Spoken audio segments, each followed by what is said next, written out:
Well, speaking of doing it again, this time last year, Anwar, you were on the show for the first time, covering Texas, of course, for Orange Bloods here at SEC Media Days. You keep coming to this event. Texas is not even in the league yet. How fired up, though? Because it seems like every Texas, every Oklahoma thing we post, man, the fans are excited about the SEC. Absolutely. What's it like over at Orange Bloods, the anticipation? Oh, it's high, I mean, like to your point, I was here last year. I was at the SEC spring meetings. I'm at this one, I was telling you guys before we started on the show, I spent about one day at Big 12 Media Days last week, and I've been out here since Sunday. So I think that tells you all you need to know.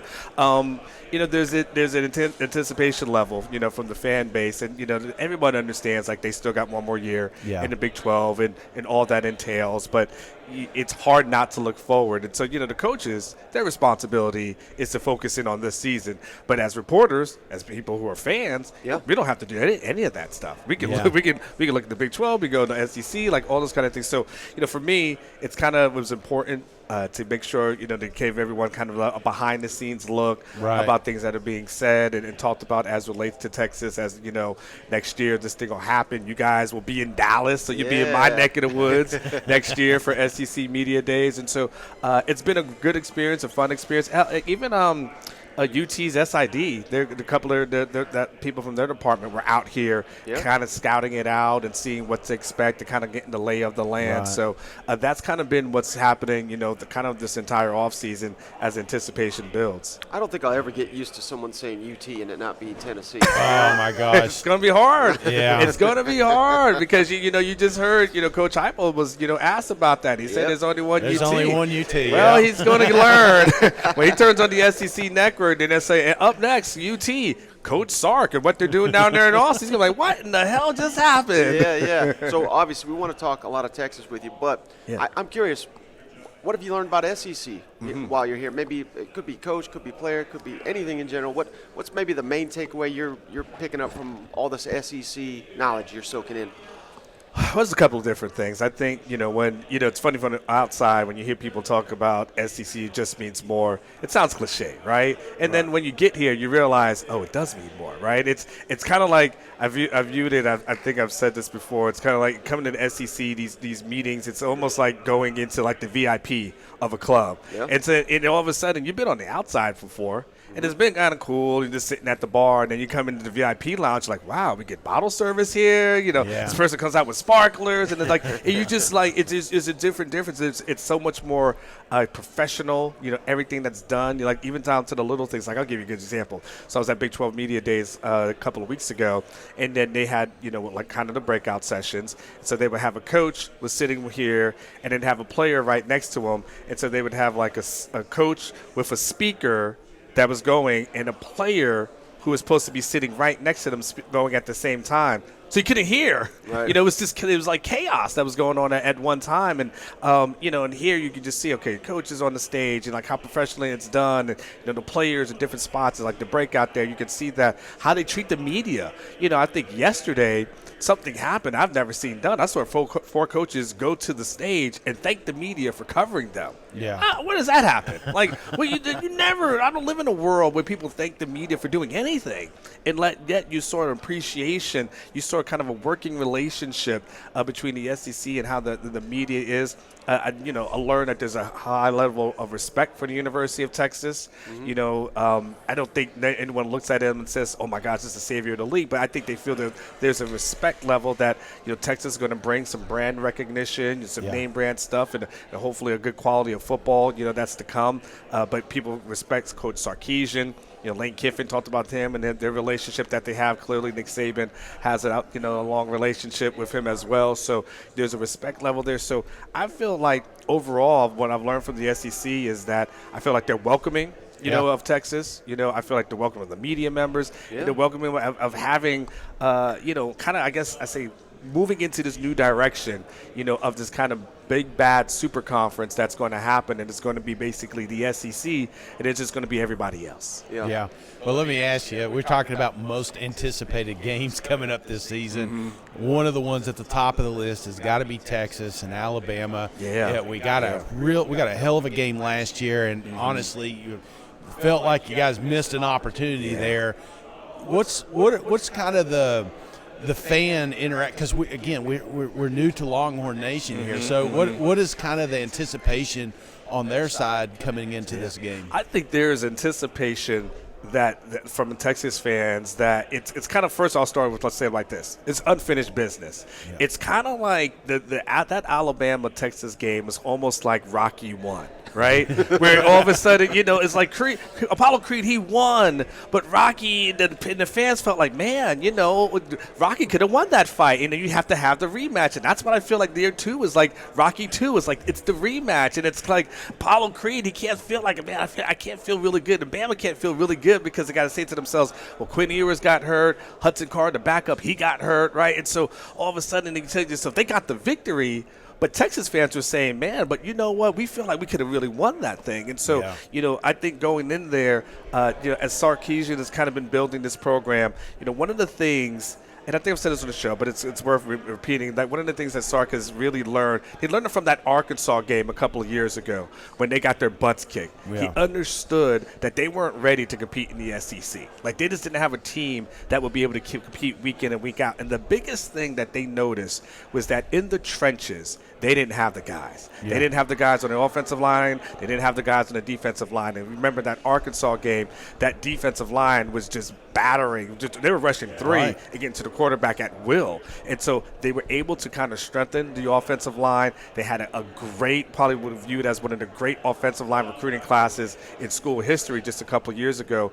They'll go into Tuscaloosa with a left tackle by the name of Kelvin Banks. Just write this down, Kelvin Banks. He started as a freshman last season in every single game. He locked down everybody. He's viewed as a guy that by next year will be a first-round draft pick at left tackle. They've got a lot of good veteran offensive linemen, so they feel really good about what they have up front. They feel really good about what they're going to have on the defensive side of the ball. But the real thing for them is going to be at the skill positions. They're going to be really good. Yeah. Okay, so because they've got Quinn Ewers, so they've got him coming back for another year, and all the belief is that he's going to be a better quarterback than he was last year. And you look, and Texas enters this game probably with a better quarterback room than Alabama does, because Alabama's a little bit unsettled at that position. They're still trying to figure out who it is. Nick Saban was here saying that, he's still got to let this thing play out over the next month before he goes and finally decides who he's going to be with. Texas doesn't have that problem. They've got Quinn Ewers. On the receiver side, they've got Xavier Worthy, who is of course a preseason Big 12 guy, but he's viewed as a first-round draft pick. On the other side, they got a Georgia transfer by the name of A.D. Mitchell. Yeah. And A.D., when he was healthy, was very good, very effective, was kind of a touchdown machine for Georgia in his limited reps, but he's going to be a starter there. They've got Jatavian Sanders, as a tight end who's viewed as the number 2 tight end in the country. He's viewed as another high draft pick, so you're looking at those skill positions. And then they had a guy by the name of Isaiah Nayer who got injured last season, but was one of the top receivers in the transfer market, but he got hurt right before the season, got an ACL. He's back as well, so I'm talking about from a firepower standpoint, they're going to have a lot. Now, the key the hard part for them is, from a running back perspective, it's going to be hard to replace a Bijan Robinson. Right. That guy gets drafted in the first round by the Atlanta Falcons for a reason, right? And then their backup running back by the name of Roshan Johnson, he got drafted in the 4th round. So you're replacing 2 guys, and that's how good that backfield was when your backup gets drafted in the 4th round. So they've got some guys that are trying to work in there, but they feel like they've got the quarterback. They feel like they're really good at the receiver. They feel like they're really good up front, and they feel like when they go into Tuscaloosa, that they're actually going to be, they feel like it'll be more than competitive, and I don't think Sark's going to be worried about that. He's not going to be afraid about that. He's going to have those guys know this is what the environment is. This is what to expect. But I think from Texas fans, going back to what you're saying, they feel really good about this. And by the way, Texas is favored to win 11 out of 12 games this year. So the fan base is really, really good. The only game they're not favored to win is Alabama. But of course, they have optimism there. So how many touchdowns do they win by? Nick Saban left yesterday. Man, I don't know. I just play fantasy. That's easier. Yeah. Well, you hit on something important there. The quarterback room for Texas is a strength. Alabama, I don't want to call it a weakness, even though I kind of think it is. But it's more of a question. Mm-hmm. And I think that's a credit to Steve Sarkisian, obviously. Yeah. Because when he was at Bama, that was the strongest part of Alabama's roster too. Now that's at Texas. So will this be a measuring stick game, you think, for Texas? I mean, because they're saying all the right things. They're trying to win the Big 12 the final year they're there, but what will that say even if they don't win? I know Texas fans are optimistic they can beat Alabama, but let's say they take them to the wire in Tuscaloosa. That's how Alabama's only lost 2 home games in the last 10 years. So it's very unlikely anybody goes down there and wins a game. Sure. But not getting run out of the building like you did at Arkansas, getting ready for SEC play, I have to imagine the fan base is viewing this as a measuring stick to see how far Sark has taken this program and how far or what to expect when they do make that jump to the SEC. Yeah, I think you make a good point. So what's interesting about Texas versus the SEC over the last several years, Texas actually has been okay and been pretty competitive in those games. They played a bowl game against Missouri. I want to say that was in 2017, and Texas won that one. They played against Georgia, of course, in the Sugar Bowl, and Texas ended up winning that one, and that was because I guess Georgia decided they didn't want to be there because they didn't get into the I wanted to give you a heads up real quick. In the SEC, when we lose a bowl game, we didn't want to be there. So okay, so we remember heard that line. Remember that line. Yes. There was Texas plays against LSU at home. They end up losing by a touchdown, and what a great game. And what no one knew at the time was going to be one of the greatest football teams in college football history, that 15-0 team. But Texas, that was a competitive game that they should have won. Like you said, they get their butt stomped against Arkansas, and that happened. Then they're competitive against Alabama. So there's this belief amongst the Texas fan base that they're not that far off. They're not this team that's going to go in there and say, they're going to get their butts beat because they've been very competitive and they've won some of these games. So tell me your question again, because I started going off a little bit of a tangent in my head. How the fan base is viewing that Alabama matchup as a measuring stick for Texas when it comes ready. so that's the measuring stick.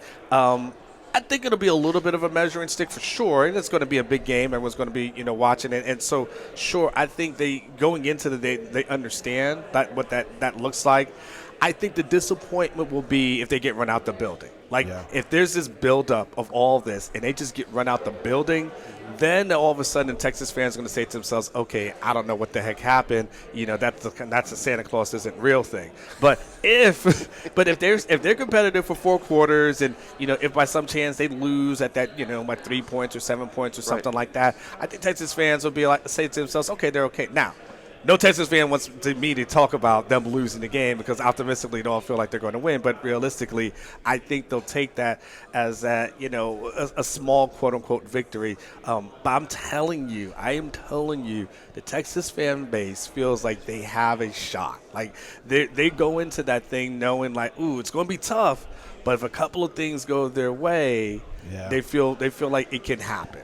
And if they do, could you imagine? Oh, I would imagine Texas thinks they're going to win the first 3 SEC championships. I'm sure. That reality will kick in. I saw Oklahoma, not to bring those guys up, but I saw them bring up that stat. What is it, 50 championships in the last 100 years, conference championships. So I don't know. It is going to be a little bit different over here. But I do want to ask you, because every time you come on, it's about 98% Texas A&M chiming in, telling them these boys ain't ready. When you got to see the schedule come out, obviously we don't know exactly when this is going to be played. How excited were you to see that Texas A&M match kicking off again? Well, Texas A&M should know what not being ready looks like. So if they go and tell you that someone's not ready, then A&M would know. I mean, that was 5-7 last season, so they should know what not being ready looks like. I would listen to everything that they're saying, but you asked about the rivalry, right? It's a rivalry that needed to be, restored. The pettiness between both of the schools was probably to the detriment of college football. Yeah. That those teams need to play each other. You can't imagine just not having Alabama versus Auburn, to a certain degree. Yeah. If you look at Florida and not Florida State, just imagine that saying, well, you're in a different conference, so we're not going to play each other. No, you make those rivalry games happen no matter what. So it's funny, each program acted like they didn't need each other going forward. Like Texas A&M said, we got the SEC, we don't need you. And Texas is like, well, you guys left, so you know what, screw you. We don't need you either. But at the end of the day, they both needed each other. Yeah. Like they'd lie to each other, because here's the thing.